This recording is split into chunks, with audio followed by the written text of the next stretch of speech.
hanya di jalannya, tetapi juga kita melihat bagaimana di rest area. Karena rest area ini adalah titik penting juga, karena tempat mereka para pemudik istirahat, termasuk juga toilet, dan penumpukannya biasanya kan banyak banget ya, numpuk dan hampir nggak cukup. Desak-desakan, tetapi juga masalah keselamatan, masalah keamanan itu juga menjadi concern kita juga. Nah, kita lihat teknologinya luar biasa, ya, keren banget teknologinya. Memang tadi menjadi pertanyaan saya, kalau lihat teknologinya mulai dari hulu ya, Pak Dirut mungkin bersama-sama dengan Pak Dirut, mulai dari hulu sudah dikelola gitu ya, sudah dikelola. Tetapi memang kalau namanya lebaran itu memang banyak banget, loadnya memang banyak. Jadi harus ada strategi yang lebih detail lagi untuk mengantisipasi supaya tidak numpuk.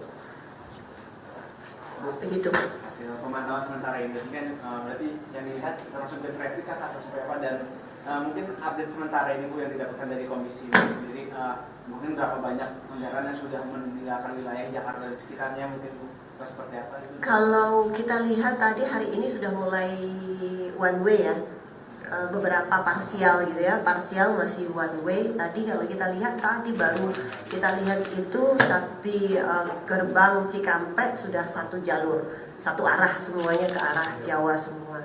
Dan tercatat sudah hampir berapa? 1 juta lebih kendaraan yang sudah meninggalkan Jakarta. Itu belum puncaknya. Diperkirakan besok, malam ini dan besok itu puncak arus mudik.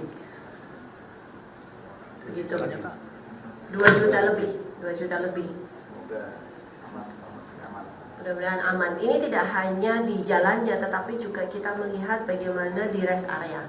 Karena rest area ini adalah titik penting juga, karena tempat mereka para pemudik istirahat, termasuk juga toilet, dan penumpukannya biasanya kan banyak banget ya, numpuk dan hampir nggak cukup. Nah, ini memang harus dikelola dengan baik.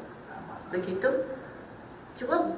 Cukup ya? Satu lagi, ya. Izin Tata dari Kompas TV Bu. Berarti selama ini kan sudah dilakukan beberapa rekayasa lalu lintas. Apakah itu benar-benar mengurai kepadatan yang ada di lokasi atau bagaimana Bu? Ya. Kalau sampai beberapa pengalaman, dan hari ini pun juga sudah ada rekayasa juga, itu sangat mengurangi kepadatan. Memang mengalihkan sebenarnya, karena kalau di jalan tol lagi satu jalur, itu biasanya di arterinya agak padat begitu. Nah, tapi ini makanya harus ada, nggak bisa sendiri tentu.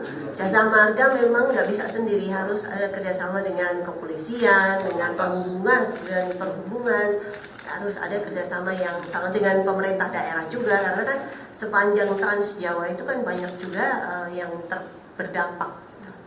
Mungkin tadi 1 juta meninggalkan Jakarta itu imitasinya ke arah mana saja ya Mbak? Terus juga ke Jawa Timur, Jawa Tengah, sebagian besar Jawa Timur, Jawa Tengah, Jogja. Ya, juga diprediksi kalau misalkan di tahun ini itu tingkat pemudik itu akan menurun. Ini apakah sudah diperhatikan juga oleh dari Jasa Marga atau seperti apa? Prediksinya menurun, tapi ternyata realisasinya naik ya Pak ya, naik 3 kali lipatnya berapa tadi? Naik, tetap naik. Meskipun ada efisiensi, tetapi tetap naik. Karena waktunya diperbaiki itu tidak bisa. Iya, karena ada work from anywhere gitu juga bisa membuat berarti boleh pulang gitu. Karena agak panjang ini ya, lebih panjang liburnya.